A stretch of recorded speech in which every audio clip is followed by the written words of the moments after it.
Por que construí Brasília? O relato que vamos ouvir agora foi escrito pelo próprio Dr. Juscelino Kubitschek de Oliveira, ex-prefeito de Belo Horizonte, ex-governador do estado de Minas Gerais e ex-presidente da República Federativa do Brasil. Foi seu livro publicado em 1975, Por que construí Brasília, editado pela Bloch Editores S.A. Juscelino, o construtor de Brasília, relata com emoção e, sobretudo, com precisão, os motivos que o levaram a realizar essa monumental obra que irá romper os séculos pela sua beleza arquitetônica e pelo despertar de um novo mundo. Brasília tem seu nome firmado nos 4 cantos desse país afora e Juscelino tem seu nome indelevelmente ligado à cidade que plantou no Planalto Central. Suas palavras emocionam. Siga com atenção esse maravilhoso relato. Por que construí Brasília? Tudo pronto? Podemos começar?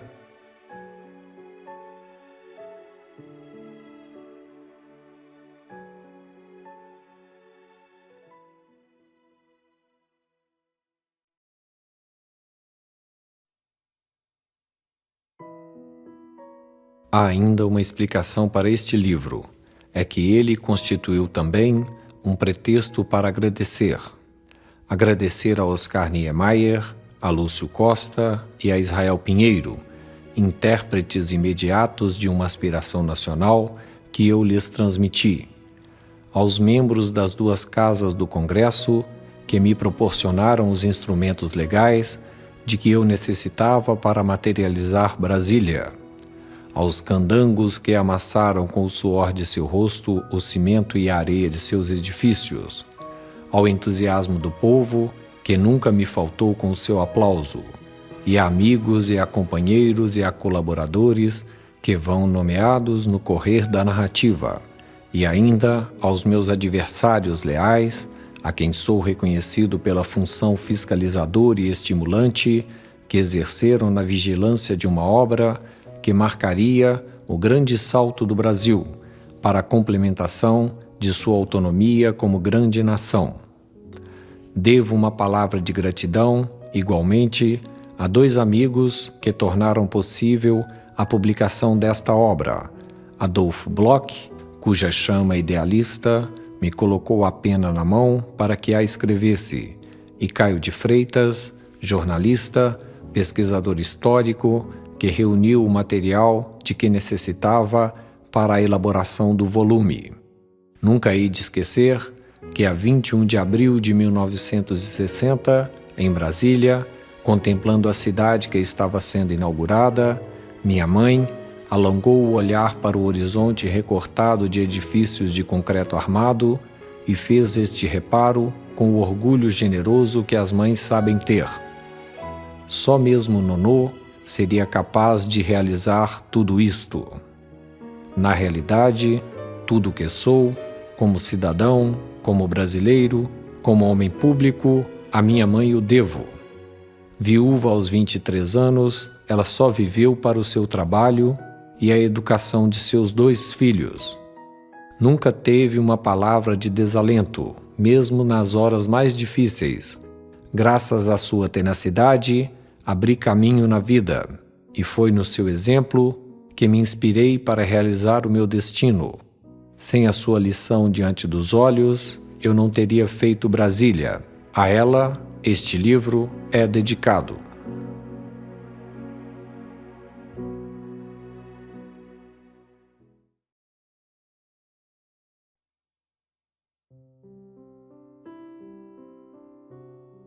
Começa o novo Brasil. Como nasceu Brasília? A resposta é simples. Como todas as grandes iniciativas, surgiu quase de um nada. A ideia da interiorização da capital do país era antiga, remontando à época da Inconfidência Mineira. A partir daí, viera rolando através das diferentes fases da nossa história. O fim da era colonial, os 2 reinados e os 66 anos da República até 1955. Pregada por alguns idealistas, chegou mesmo a se converter em dispositivo constitucional.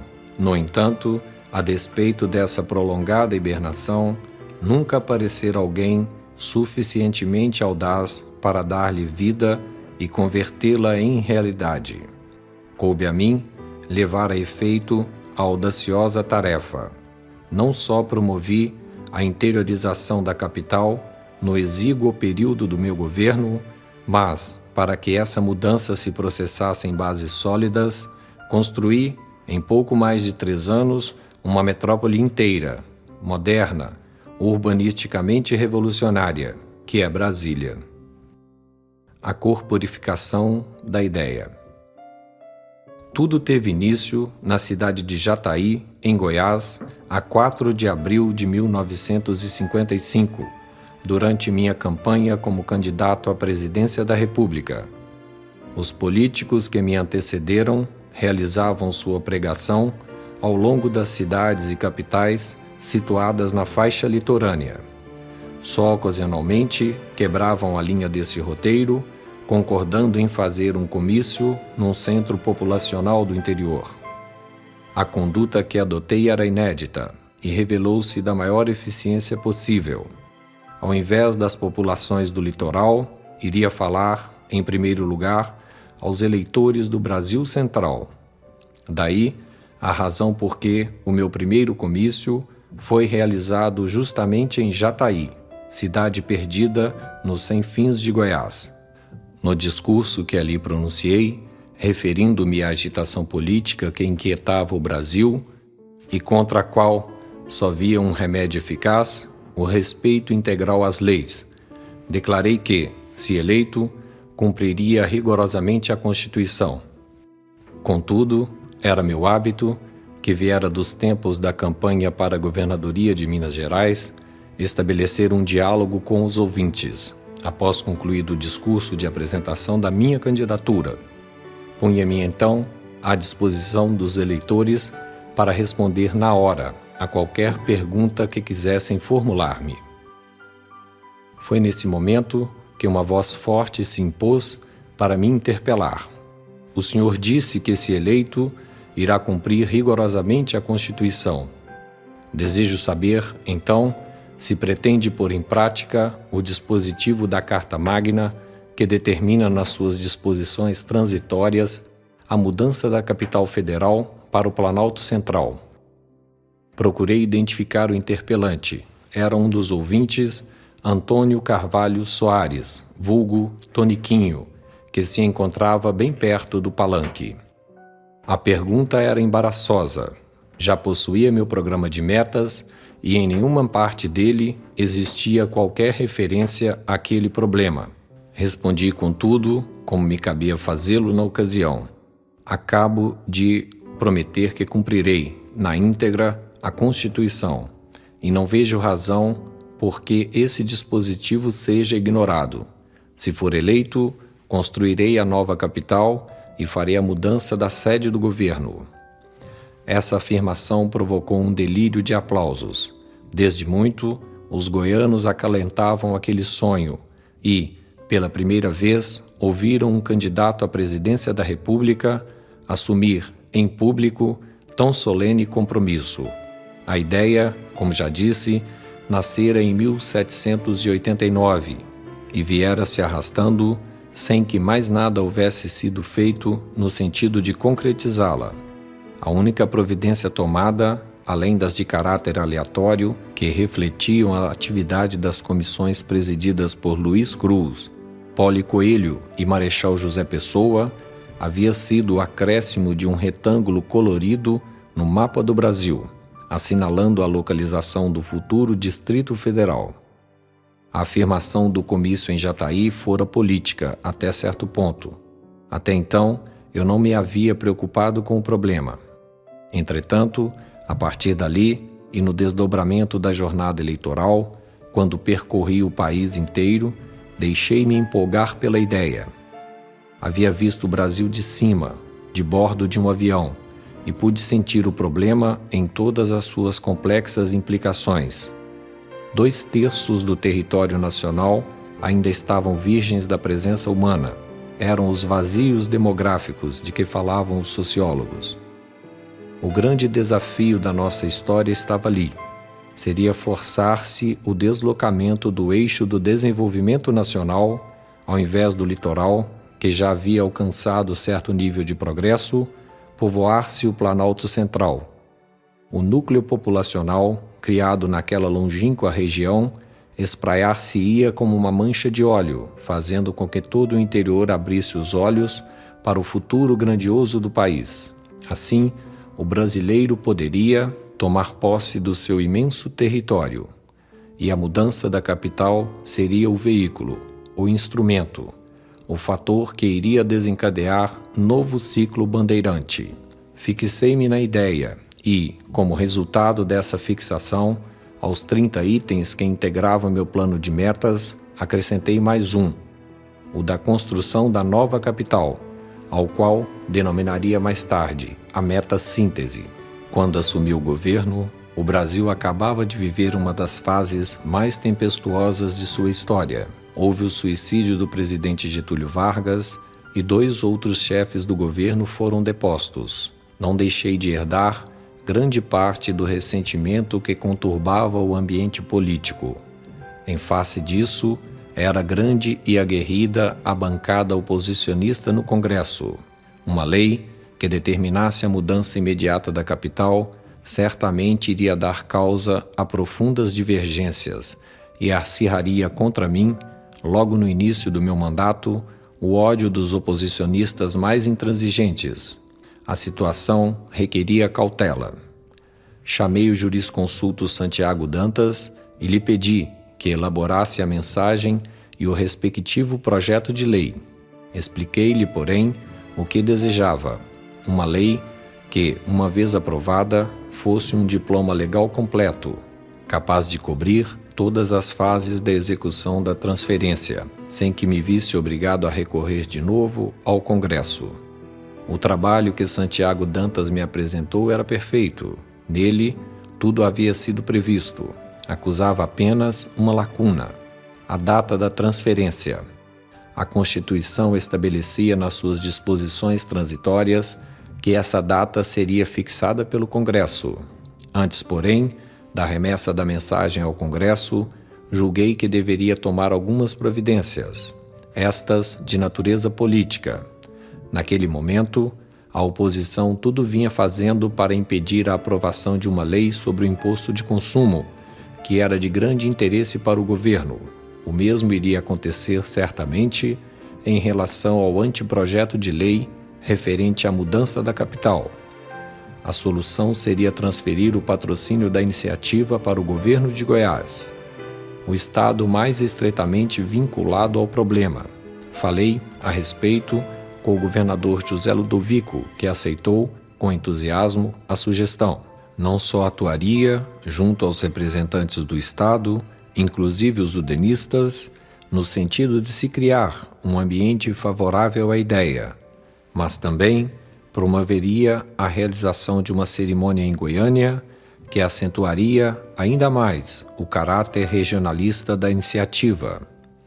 Tratava-se de um ato público a ter lugar na principal praça da capital do estado, durante o qual eu assinaria, na presença do povo, a mensagem que seria enviada ao Congresso. Tudo combinado, anunciei a data da cerimônia, 18 de abril de 1956. Na época, o único avião de que dispunha a presidência era um DC-3, aparelho ronceiro que levava 2 dias do Rio a Belém do Pará. Daí, o apelido que lhe era dado, carroça aérea. Era nesse avião que eu iria fazer a viagem até Goiânia, deixando o Rio pouco antes da meia-noite. O brigadeiro Fleios, ministro da Aeronáutica, considerou uma temeridade o voo noturno. Iríamos sobrevoar justamente a região mais deserta e sem recursos do interior do Brasil. Além disso, faríamos o percurso em plena escuridão. Se houvesse uma pane, estaríamos perdidos. Habituado aos azares das viagens aéreas, não levei em consideração as ponderações do ministro da Aeronáutica. Deixamos o Rio às 11 horas da noite, com um céu sem estrelas e prenúncios de tempestade.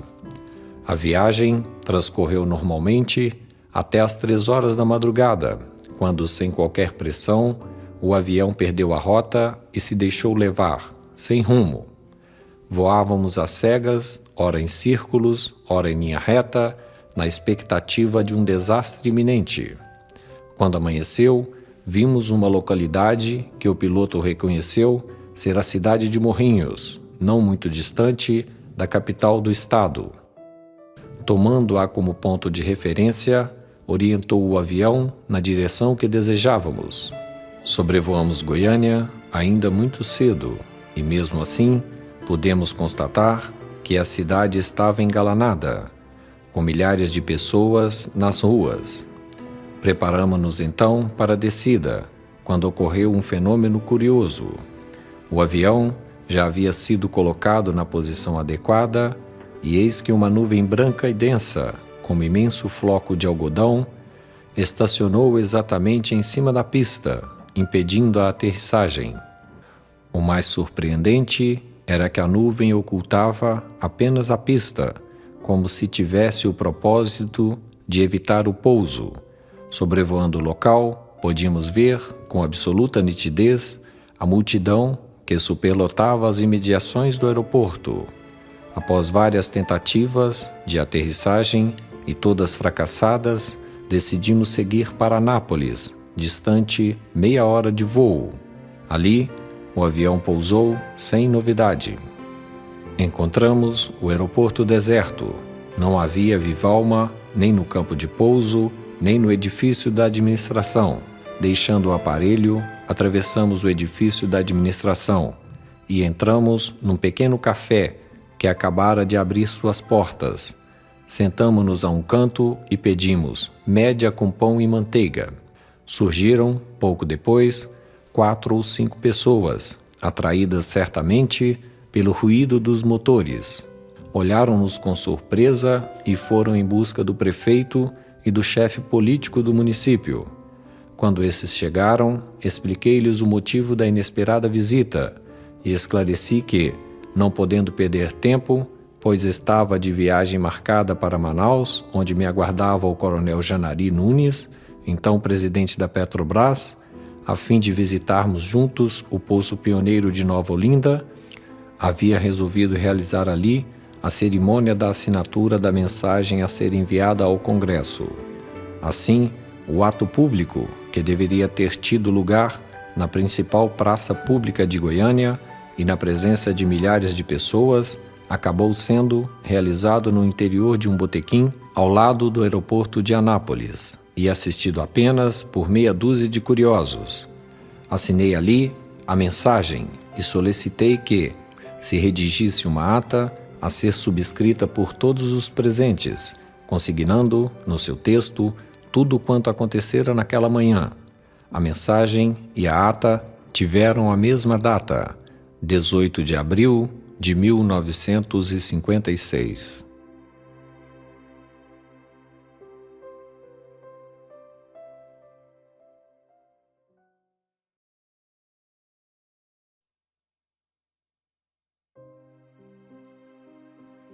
Em busca da integração. Yuri Gagarin, o famoso astronauta, disse-me ao ver Brasília pela primeira vez: "A ideia que tenho, presidente, é a de que estou desembarcando num planeta diferente, que não a Terra." De fato, o cenário de Brasília tem aspectos realmente singulares. As cúpulas do Palácio do Congresso uma côncava e outra convexa, a imponência da Praça dos Três Poderes, refletindo o brilho de suas sucessivas fachadas de vidro, o Palácio do Supremo Tribunal da Justiça, apoiado em alicerces tão tênues que dão a impressão de que o edifício não toca o chão, mas flutua. A beleza do Palácio da Alvorada, concebido em linhas de uma harmonia tão perfeita que o traçado de suas colunas sui generis já é motivo ornamental até de certo tipo de louça sofisticada. Tudo ali é diferente, revolucionário, reflete uma estética urbanística única no mundo e, sobre o acúmulo das maravilhas criadas pelo gênero humano, estende-se o infinito do horizonte rasgado do Planalto, um horizonte baixo que lembra as vastidões marinhas e que, sendo enorme, serve de palco, pela manhã e à tarde, aos mais deslumbrantes jogos de luz de que é capaz a natureza. Assim é Brasília, numa visão calidoscópica, sem se recordar o seu todo urbanístico. Os blocos residenciais, o eixo monumental, a audaciosa torre de telecomunicações com seu restaurante panorâmico, as famosas quadras autossuficientes, recordando numa feição moderna as comunidades medievais e, sobretudo, o lago artificial, com 600 milhões de metros cúbicos de água, dotado de praias, iate clube, barcos à vela e toda a natureza de esportes aquáticos. No mundo existem algumas cidades artificiais, isto é, não nascidas por imposições sociopolíticas, mas erigidas por iniciativa de reis ou de governantes. A construção de todas elas arrastou-se através dos anos e algumas, apesar do tempo passado, ainda não estão de todo concluídas. Por outro lado, nenhuma delas possui uma história própria, uma história de heroísmo, audácia, determinação e espírito de pioneirismo épico que representou sua construção. Exibe uma insígnia que lhe empresta importância ímpar, quando posta em comparação com suas congêneres. A nova capital, descontada sua grandiosidade arquitetônica, permitiu que 2/3 do nosso território, que eram desalentadores espaços vazios, fossem conquistados. Pode-se dizer assim, e com a maior segurança, que o Brasil só se tornou adulto depois da construção de Brasília. Durante toda a sua história, do descobrimento até meu governo, vivemos para aproveitar aqui uma observação do nosso primeiro historiador, Frei Vicente do Salvador, arranhando a areia das praias como caranguejos. O litoral foi, de fato, uma monovidência nacional. Vivia-se por ele, agia-se em função dele. E o que ocorria em relação ao resto do Brasil? A resposta é simples: o deserto sem fim, desdobrado nas suas características regionais, a Caatinga no Nordeste, o Cerrado no Planalto Central, o Pantanal nas regiões alagadiças de Mato Grosso, as pastagens nas zonas de pecuária do Triângulo Mineiro e das coxilhas rio-grandenses, e a tenebrosa, indevassável e misteriosa floresta amazônica, no extremo norte do país. Civilização, núcleos populacionais, quistos de densidade demográfica, todos esses sintomas de progresso existiam, igualmente, e eram constatados ao longo da extensa fita litorânea, cuja profundidade não ultrapassava uma faixa de 200 quilômetros. O Brasil, como se sabe, é um dos maiores países do mundo, superado apenas em terras contínuas pela União Soviética, a China e o Canadá. Seu território é cortado pelo Equador e pelo Trópico de Capricórnio e se prolonga até os contrafortes da Cordilheira dos Andes. A forma geográfica do Brasil é caracteristicamente triangular, a exemplo do continente de que faz parte, e equivalem-se em extensão suas fronteiras marítimas e terrestres, o que nos assegura uma projeção tanto continental quanto oceânica. Contudo, a população era escassa. pelo menos um pouco antes do início do meu governo, mal ultrapassando o índice de 6 habitantes por quilômetro quadrado. Tratava-se, pois, de um mundo inexplorado, dotado de riquezas fabulosas, mas praticamente virgem do trabalho humano. Em face dessa realidade cruel para o nosso orgulho de brasileiros, impunha-se a realização de uma nova e dinâmica política no país. O Brasil, voltado até então para o mar, teria de assumir uma atitude diametralmente inversa, isto é, voltar as costas para o oceano e empenhar-se em tomar posse efetiva do seu território, de cuja existência só tinha conhecimento através dos mapas. Mas, para que esse objetivo pudesse ser atingido, uma revolução deveria ser feita. Revolução não de sangue, mas de métodos administrativos. Em primeiro lugar, o Brasil deveria extinguir seus espaços vazios. Para que esse escopo fosse atingido, diversos tabus teriam de ser quebrados. Processar-se a exploração dos seus imensos recursos naturais, proceder-se à extinção dos seus clamorosos desníveis sociais através de uma disseminação uniforme do progresso, fazer-se a aproximação dos núcleos populacionais pela abertura de estradas em todas as direções, dar-se energia abundante e barata aos estados, providenciando-se a construção de usinas hidrelétricas onde elas se fizessem necessárias e sem qualquer preocupação regional, atrair capitais externos de forma a possibilitar a ereção de siderúrgicas, tendo em vista uma industrialização nacional, irrigar-se através de uma intensiva política de açudagem a terra seca do Nordeste, para estimular sua agricultura, devassar-se a floresta amazônica, de modo a incorporá-la ao território nacional, e, por fim, mudar-se a sede das decisões governamentais, construindo-se a nova capital no centro geográfico do país. Mal começaram os trabalhos, Oswaldo Orico realizou um estudo admirável sobre todos os problemas atinentes à nova capital, abrangendo temas do mais alto interesse, como o valor geopolítico do empreendimento, a revolução na arquitetura, as razões do Planalto, a Transbrasiliana ou Estrada da Unidade Nacional, isto é, Belém-Brasília, a profecia de São João Bosco e outros itens que fazem do livro um precursor de qualquer estudo a respeito de Brasília. Seu trabalho tem ainda o mérito de ter sido feito antes da inauguração da capital. Todas essas providências, algumas de proporções assustadoras, deveriam constituir, então, o que eu iria denominar, como presidente da República, a verdadeira integração nacional. Quando assumi a presidência da República, só o local havia sido escolhido. Tudo mais estava por se fazer no Planalto Central, que eu tão bem conhecia.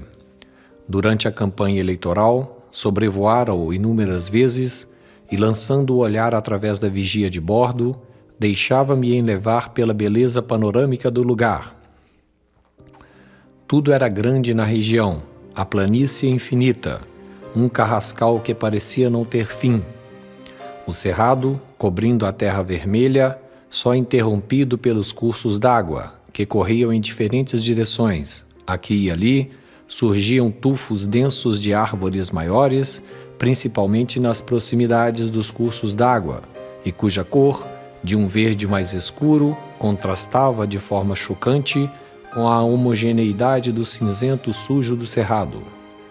A impressão que eu tinha, contemplando aquele cenário grandioso, mas órfão de tudo, era idêntica à que havia experimentado por ocasião de uma viagem que fizera à cidade de Iturama, na ponta extrema do Triângulo Mineiro, logo que assumi o governo de Minas Gerais. A diferença entre os dois cenários era apenas de natureza humana. Em Iturama havia ruas, casas, igrejas, gente morando sob os telhados, que ameaçavam ruir. No Planalto Central não se via viva alma.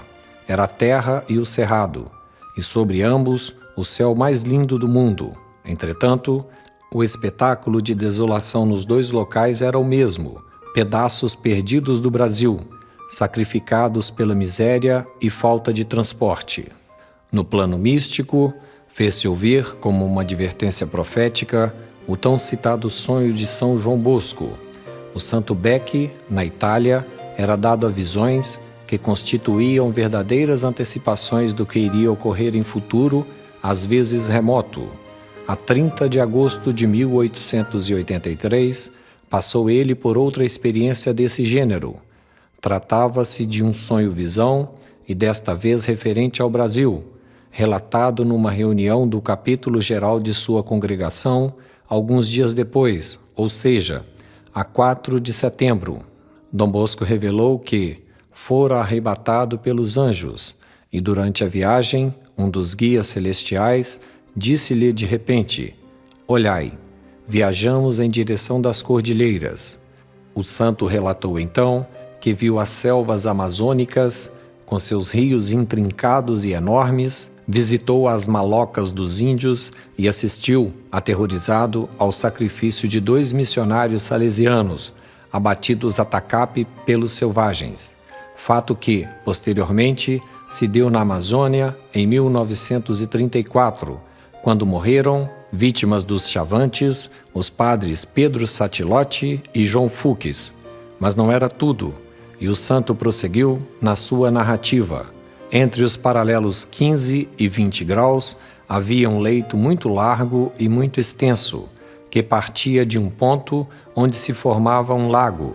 Então, uma voz lhe disse repetidamente: "Quando escavarem as minas escondidas no meio destes montes, aparecerá aqui a grande civilização, a terra prometida, onde correrá leite e mel.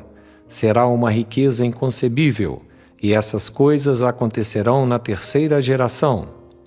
Quando li essas palavras nas suas memórias biográficas, não deixei de me emocionar. Meditei sobre a grande civilização que iria surgir entre os paralelos 15 e 20 graus, justamente a área em que estava construindo, naquele momento, Brasília.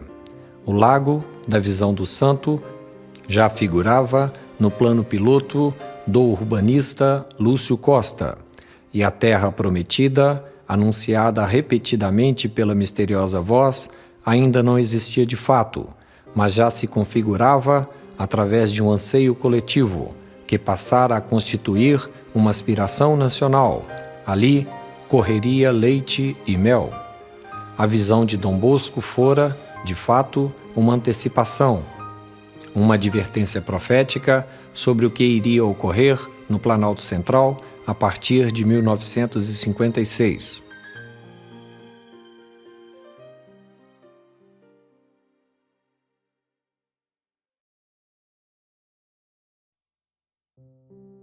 A Constituição, de 24 de fevereiro de 1891, ratificou a emenda aprovada, determinando expressamente a mudança da capital.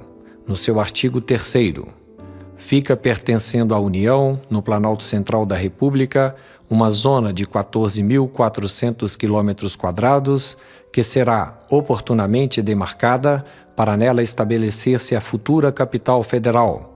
A localização da nova capital, até então indefinida, sujeita às imposições das preferências pessoais, fora finalmente fixada, situando-se na região adequada e que, por coincidência, era a mesma da profecia de Dom Bosco.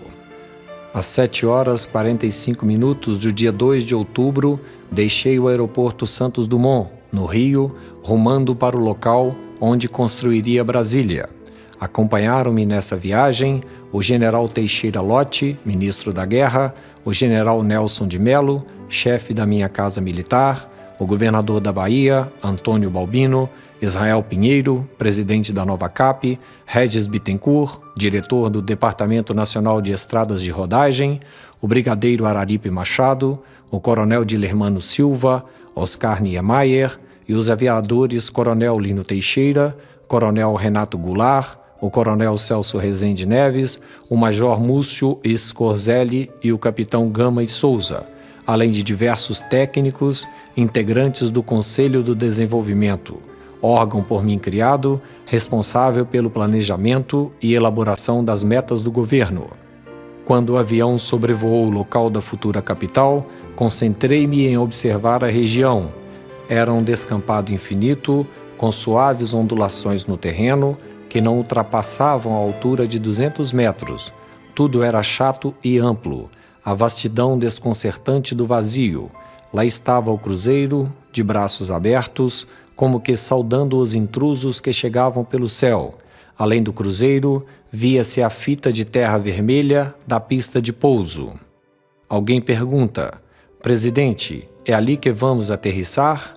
Em face da afirmativa, chamou os demais passageiros e lhes mostrou a raspagem no cerrado feita por Bernardo Saião. Um silêncio significativo fez-se sentir no interior da cabina. A tomada de posição havia sido concluída e veio a ordem para que todos colocassem seus cintos de segurança. O DC-3 deu uma guinada e começou a descer. De súbito, ouviu-se um choque seguido de sucessivos sacolejos. Era o avião que havia tocado a pista e taxiava para perder a embalagem. Não deslizava, mas corcoveava aos trancos sobre as asperezas do terreno. Eram 11h40 e o sol tinia, reverberando nos metais do aparelho. O governador José Ludovico, Bernardo Saião e outras autoridades de Goiás esperavam-me sob um toldo de lona. As cerimônias que ali se realizaram foram tocantes pela simplicidade de que se revestiram. Em tosca mesa de madeira, colocada num galpão, assinei o primeiro ato oficial no local da futura capital, a nomeação de Mário Meneghetti para o cargo de ministro da Agricultura. De todos os presentes, o general Teixeira Lott era o que se mostrava mais desconcertado. Sentia-se preso de um sentimento misto de curiosidade e descrença. Distanciando-se dos presentes, deixou-se ficar à beira da pista, observando a paisagem selvagem. Ao me aproximar dele, não se conteve e perguntou: "O senhor vai mesmo construir Brasília, presidente?" Não pude conter um sorriso. Colaborando comigo há pouco tempo, o general ignorava as reservas de determinação de que sou dotado. Respondi, de forma a dissipar, no seu espírito, qualquer resquício de dúvida: "Não só vou construí-la, general, mas irei transmitir a faixa presidencial ao meu sucessor, com o governo já instalado aqui." Visitei, em seguida, o local onde se erguia o cruzeiro, o qual, sendo o ponto mais elevado da região, permitia uma visão de conjunto do cenário, que emolduraria a futura capital. A vista era maravilhosa. Com Oscar Niemeyer, que se encontrava ao meu lado, examinamos mapas, assinalando os acidentes topográficos e tomando conhecimento das distâncias.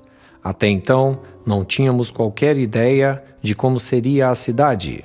No dia 19 de setembro, quase 2 semanas atrás, portanto, havia sido publicado o edital do concurso para o plano piloto, elaborado pelo próprio Niemeyer e pelos arquitetos Raul Pena Firme e Roberto Lacombe, professores de urbanismo da Universidade do Brasil. Dessa forma, nada poderíamos saber sobre as características da futura capital. Contudo, após uma troca de ideias com Niemeyer, chegamos a uma conclusão.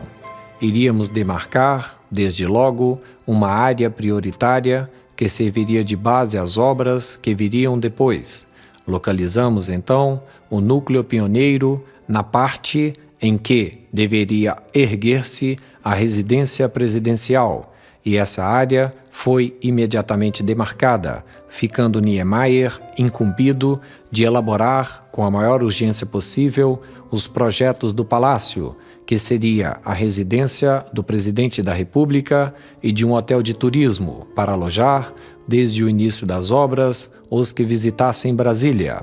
Providenciou-se igualmente a construção do aeroporto definitivo, com uma pista concretada de 3.300 metros, melhoria das estradas para Nápoles e Goiânia, abertura de dezenas de estradas internas para a comunicação dos diversos canteiros de obras, construção dos prédios provisórios para a administração da nova CAP e instalação de olarias e serrarias para as demandas iniciais. Do Cruzeiro, segui para a Fazenda do Gama, onde se instalaria o núcleo pioneiro.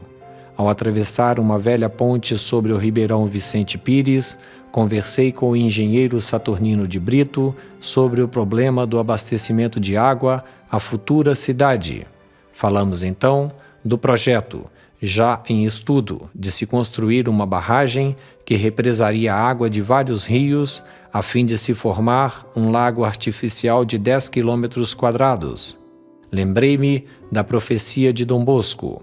Entre os paralelos 15 e 20 graus havia um leito muito largo e muito extenso, que partia de um ponto onde formava um lago.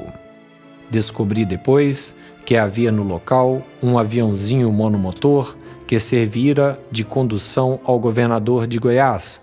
Utilizei-o para sobrevoar o Planalto a baixa altitude, de forma a ter uma ideia dos sítios onde se ergueriam os primeiros edifícios programados. Vendo do alto a imensidão do Planalto, reforcei minha convicção de que, ao promover a mudança da capital, havia me colocado em face do mais perigoso desafio que um chefe de Estado poderia enfrentar. Compreendi então a malícia de alguns deputados oposicionistas que tinham votado pela transferência da capital. Eles haviam dito, ao fazê-lo, que agiam daquela forma porque Brasília seria o meu túmulo político.